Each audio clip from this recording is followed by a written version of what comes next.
Has an auxiliary handle, so it's pretty comfortable to use. And made a couple passes on it, and it was like brand new stainless when it was done. Hey, what's up? Barnaby here. You want to know more about the fine pipe sander set? Well, it's got a 3 1/4 amp motor. It's capable of sanding from 5/16 to 3 1/8, and it's got 6 speeds. But what we like to do is put tools like this into the hands of people that really know what they're doing, so they can tell us what the tool is all about. In this case, it's Tom Gohl. So, what do you do for a living? I'm a welder fabricator. I have a shop downtown Grand Rapids called 120C Welding and Fabricating. Okay, so what sort of things do you weld up? It's mostly just general fabrication, parts and pieces for industry and things that you would never see, you know. Okay, so when we put this tool into your hands, tell us about how it all went for you. I mean, it's a pretty specialized tool. Yeah, it really is, and it's something that I knew existed but had never actually used one. Mm-hmm. But the moment I got it, I just took it out, and it was obvious how it runs. It has emery.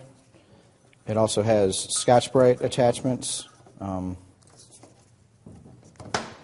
don't need any tools to put the grits in it, which is real nice. Has an auxiliary handle, so it's pretty comfortable to use. Mm-hmm. It's a heavy tool, yeah, but it needs to be. Has a simple switch on it with a delay. It doesn't just fire right up.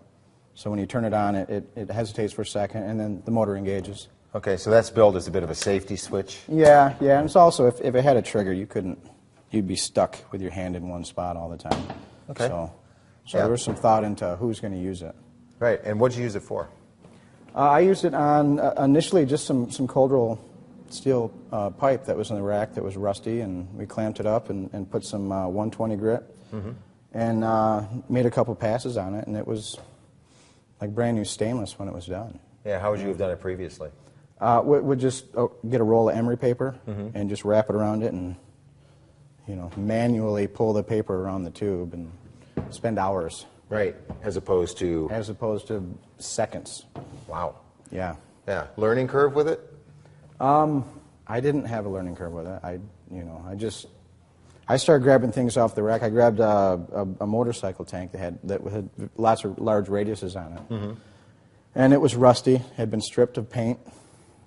Started hitting the radiuses with that, and it brought it down to bare metal, and it was really nice. I did some fork legs from a motorcycle that were very old, that needed that same, polishing, and it was clean, new aluminum in seconds. Wow! So it'll take the nasty stuff off, but it'll also put a nice finish. It'll put a nice finish, yeah. Yeah.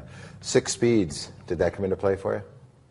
It did, but I didn't. I think the slower speeds, maybe for the heavier grime, or maybe if you join a tube and it's welded, you're going to put a heavier grit paper in it, and turn the speed down, and actually grind that weld down. Yeah. And then go to a higher grit paper and turn the speed up and get more of a polish to it. So. Did it come with any extra sandpaper or the bright? The box was filled with it. Yeah. Yeah. Wow! All this came with it. All of that, yeah. Had 4 rolls of emery,